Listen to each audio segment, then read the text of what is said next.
আসসালামু আলাইকুম সম্মানিত চাষি ভাইয়া বন্ধুরা, আশা করি সকলে ভালো ও সুস্থ আছেন। যে যেখান থেকে আমার এই ভিডিও দেখছেন সকলকে জানাচ্ছি প্রাণঢাল অভিনন্দন। আজকে যে ব্যাপার নিয়ে আলোচনা করব এটি হলো বর্তমানকালের অরিজিনাল থাই পাঙ্গাস মাছের পোনা। আপনারা যে স্ক্রিনে যে মাছগুলো দেখতে পাচ্ছেন এগুলো হলো 2 থেকে 2.5 ইঞ্চি সাইজের থাই পাঙ্গাস মাছ।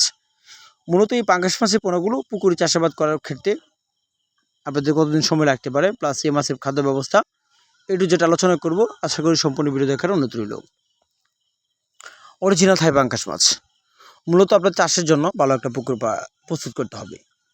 যে পুকুর আয়তন থাকতে হবে অবশ্যই বড়, কেননা আপনারা যদি অনেক চাষিরা থাকেন নার্সিং করে থাকেন, সেই ক্ষেত্রে দেখা যাচ্ছে 5 থেকে 6 মাস পরে মাছের পোনাগুলো বিক্রি করে দিতে চান।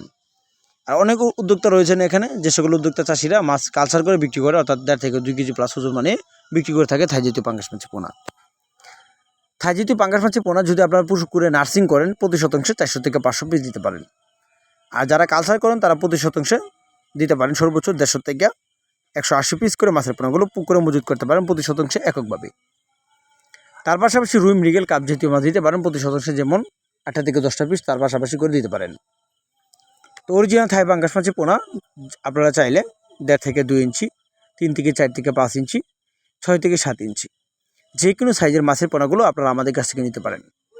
কেননা আমাদের এখান থেকে দিচ্ছি সমগ্র বাংলাদেশের যে কোনো স্থানে সকল ধরনের মাছের পোনা অথবা রেণু পোনা হোম ডেলিভারির মাধ্যমে সুখ সুবিধা। আমাদের এখানে পাবেন আরও শিং, মাগুর, পাবদা, গুলশা ও ট্যাংরা সকল ধরনের গুণগত মাছের রেণু অথবা পোনা আমাদের এখানে উৎপাদন করা হয় ও বিক্রয় করা হয়। তো মাছের সকল তথ্য পরামর্শের জন্য যোগাযোগ করতে পারেন, বা যে সকল চাষিরা নতুন উদ্যোক্তা আছেন তারা কীভাবে পুকুরে মাছ চাষ করবেন সকল ধরনের তথ্য পরামর্শ জেনে নিতে পারেন। তো আজকে পর্যন্ত দেখাবো একটি ভিডিওতে, সে পর্যন্ত সকলে ভালো থাকেন। খোদা হাফেজ, আসসালামু আলাইকুম।